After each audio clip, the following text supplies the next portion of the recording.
5 अगस्त दिन सोमवार सुबह की अब तक की मुख्य बड़ी खबरें। 1. यूपी में नजूल जमीन के मुद्दे पर सरकार को झुकना पड़ा। उत्तर प्रदेश नजूल संपत्ति विधेयक विधानसभा में पास होने के बाद विधान परिषद में अटक गया। योगी सरकार के लिए मुश्किल ये है कि भाजपा नेताओं ने भी इस मुद्दे पर आपत्ति जताई है। बिल के विरोध की बड़ी वजह यह है कि अगर ये लागू हुआ तो करीब 2.5 करोड़ से ज्यादा लोगों से उनके मकान, दुकान और प्रतिष्ठान छिन जाएंगे। उपचुनाव और आगामी विधानसभा चुनाव 2027 में वोट बैंक के नुकसान की आशंका में भाजपा प्रदेश अध्यक्ष भूपेंद्र सिंह चौधरी ने भी विधेयक का विरोध किया। योगी सरकार में पहली बार ऐसा हुआ जब दोनों सदनों में पूर्ण बहुमत के बावजूद विधानसभा से पास विधेयक विधान परिषद में अटक गया, या यूं कहें कि अटका दिया गया। माना जा रहा है कि अब यह विधेयक वर्तमान स्वरूप में कभी लागू नहीं हो सकेगा। 2. वायनाड के चूरलमाला में हुई लैंडस्लाइड का तीसरा दिन था। बारिश रुकी नहीं रही थी।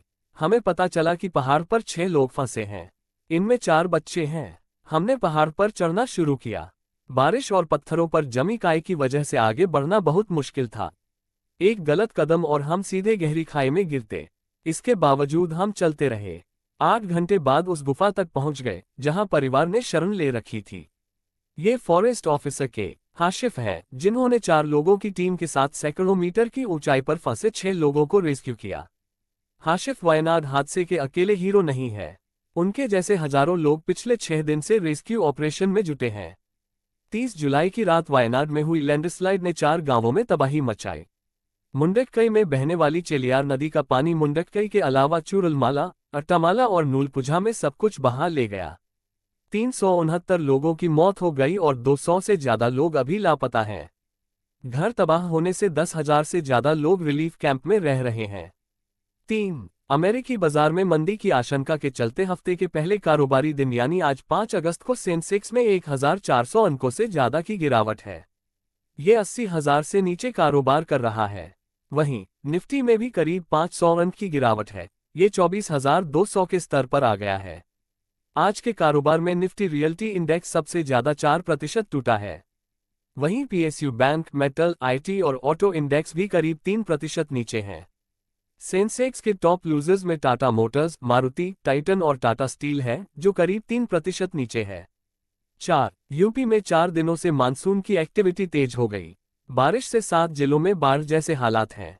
वाराणसी में गंगा का जलस्तर बढ़ने से दशाश्वमेध घाट पर तीसरी बार आरती स्थल बदला गया। रविवार को गंगा आरती घाट की बजाय सीढ़ियों पर हुई। 40 से ज्यादा घाट गंगा में डूब गए हैं। बदायूं में कछला ब्रिज पर गंगा नदी खतरे के निशान से ऊपर बह रही है। 24 घंटे में बारिश से जुड़ी घटनाओं में प्रदेश में 5 लोगों की मौत हो गई। रविवार को प्रदेश के 30 से ज्यादा जिलों में औसत 5.4 mm बारिश हुई। हालांकि ये नॉर्मल से 27% कम है। प्रयागराज में सबसे ज्यादा 54 mm बारिश हुई। आज 10 जिलों में भारी बारिश का अलर्ट है। झांसी के पास बने डीप डिप्रेशन लो प्रेशर बना है। इस वजह से वेस्ट यूपी और बुंदेलखंड में भारी बारिश के आसार हैं। 40 की स्पीड से हवा भी चलेगी। 5. मेरे अब्बू 8 साल से भाजपा से जुड़े थे। पार्टी की सभी मीटिंग में जाते। भले ही वह पार्टी में किसी पद पर नहीं थे, लेकिन सक्रिय कार्यकर्ता थे। मेरे मोहल्ले में सिर्फ मेरा ही परिवार भाजपा का समर्थक है। जब उनका इंतकाल हुआ तो जनाजा 2 घंटे तक मस्जिद के बाहर सड़क पर रखा रहा। इमाम ने जनाजे की नमाज नहीं पढ़ी। उन्होंने साफ मना कर दिया। मेरे अब्बू को भाजपा कार्यकर्ता होने की सजा उनकी मौत के बाद दी गई। ये दर्द है मुरादाबाद के दिलनवाज खां का। 6. सावन के तीसरे सोमवार को शिव मंदिरों पर कांवड़ियों और भक्तों की भीड़ है। वाराणसी में काशी विश्वनाथ में 10 बजे तक 1 लाख भक्त दर्शन कर चुके हैं। मंदिर के बाहर 2 किलोमीटर लंबी लाइन लगी है। कमिश्नर कौशल राज शर्मा ने भक्तों पर पुष्पवर्षा की।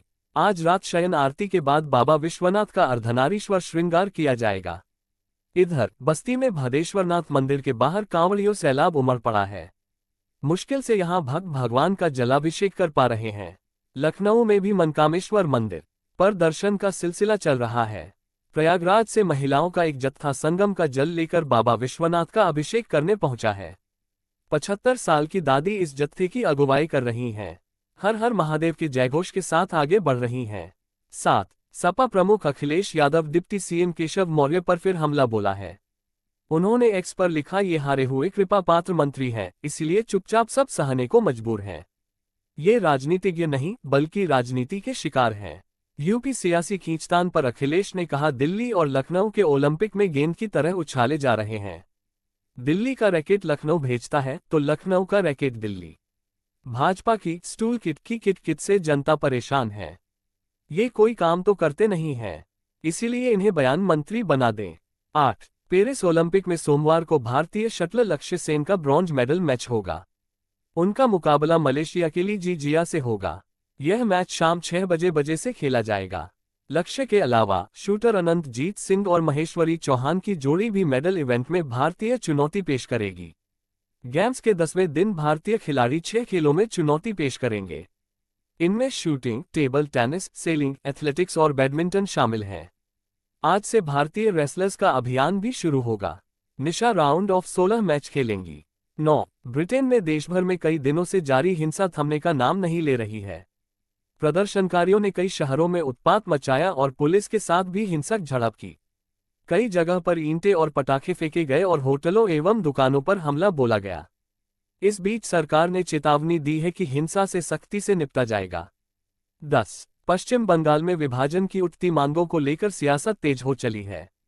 अब सत्तारूढ़ तृणमूल कांग्रेस ने इसके खिलाफ मानसून सत्र के अंतिम दिन विधानसभा में प्रस्ताव लाने की तैयारी की है।